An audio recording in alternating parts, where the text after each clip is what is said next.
Hello my beautiful souls! Welcome sa ating tarot reading sessions. Keep in mind, general reading po ito, maaaring mag-resonate, maaaring hindi. Kunin nyo na lang po kung para sa inyo and leave the rest. Maaaring mag-shift energies or magkabaliktad ang sitwasyon. Kaya kayo na pong bahala kung saan kayo nakalugar sa reading natin. Okay, let's see.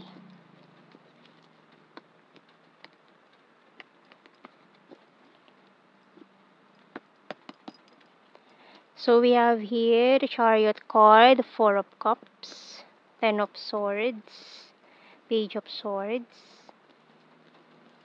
3 of Cups and the Page of Wands, 5 of Cups and the 8 of Pentacles. Bottom card is Knight of Wands. Okay.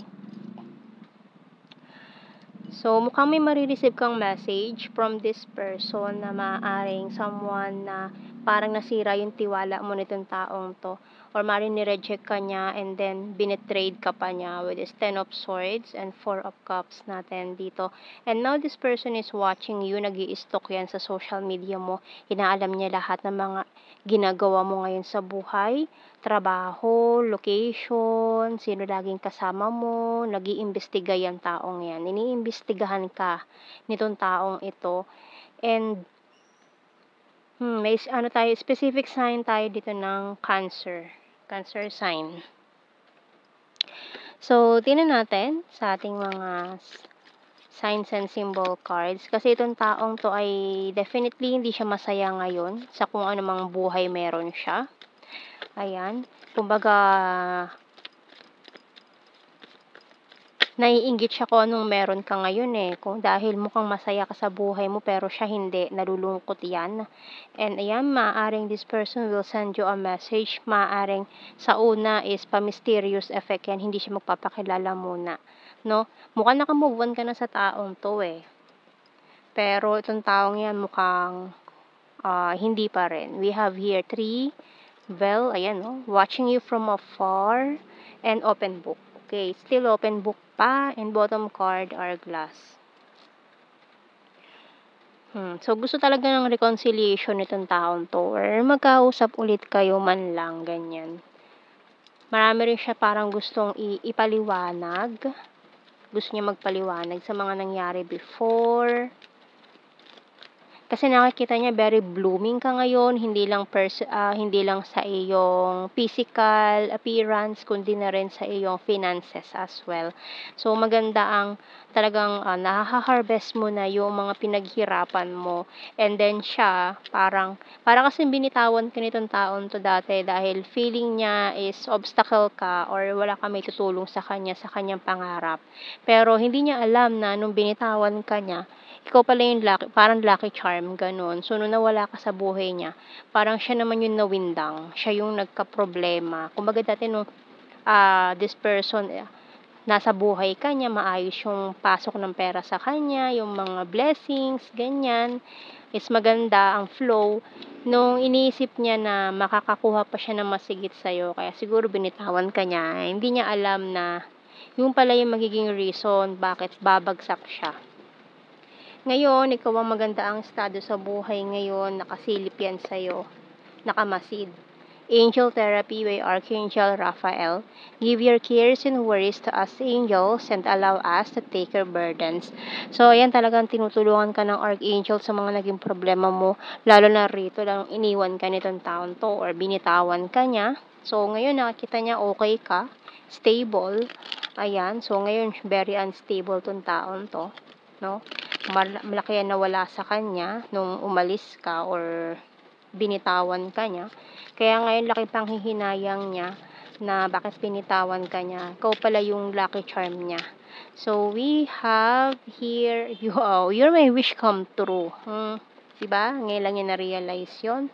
I'm stubborn but practical. So, dati kasi nagpaka-practical to No, kumbaga binitawan ka niya kasi feeling niya meron pang mas practical na option maliban sa iyo. So, ngayon nakita niya na okay ka. Naging inspiration ka niya ngayon.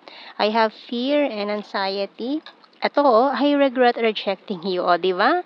So, laking pagsisisi nitong taon na na-reject ka niya, na binitawan ka niya to pursue his or her career or dreams.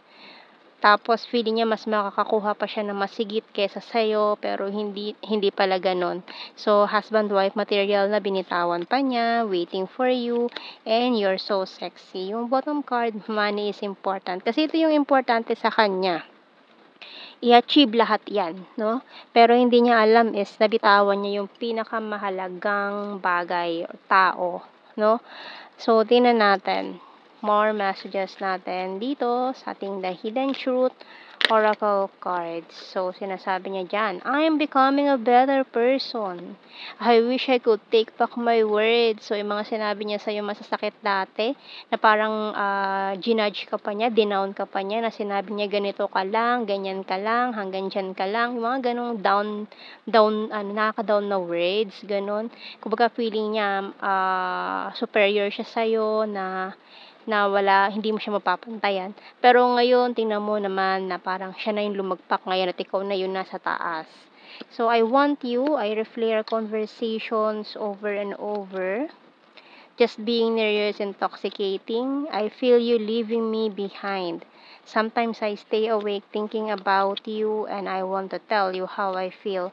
So, yung bottom card, I wonder if you're happy without me. So, iniisip-isip niya, masaya ka kaya na wala ako? So, siguro naman oo, no? Kasi, ang ganda ng pasok. Parang siya pa yung naging malas sa'yo before. And, ikaw yung naging swerte niya, no? So, ayan, tingnan natin. Okay, so kuha tayo ng initials natin. Pwedeng initials ng pangalan nyo or anything na pwedeng mabuo na connected sa inyo. UB, J, P, D, and X.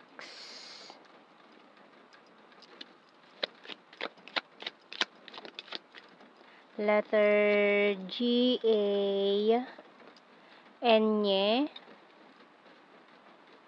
or letter E, bottom card.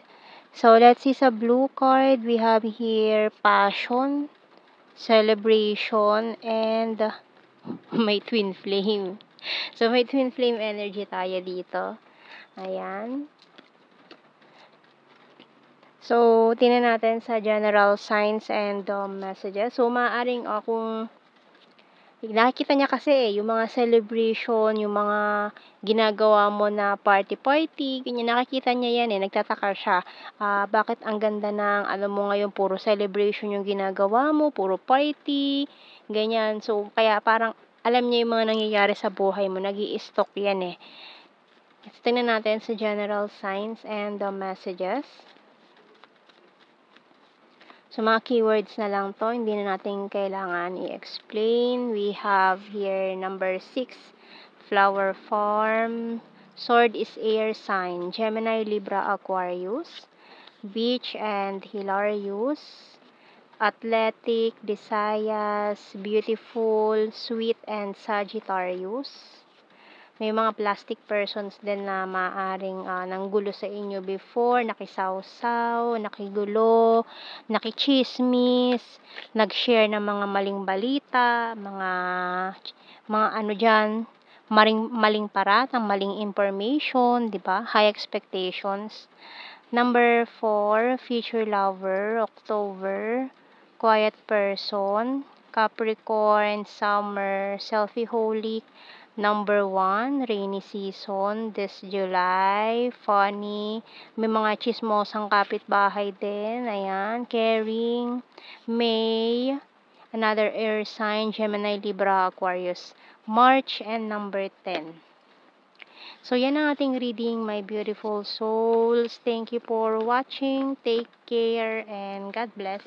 See you in our next reading, guys. Bye-bye.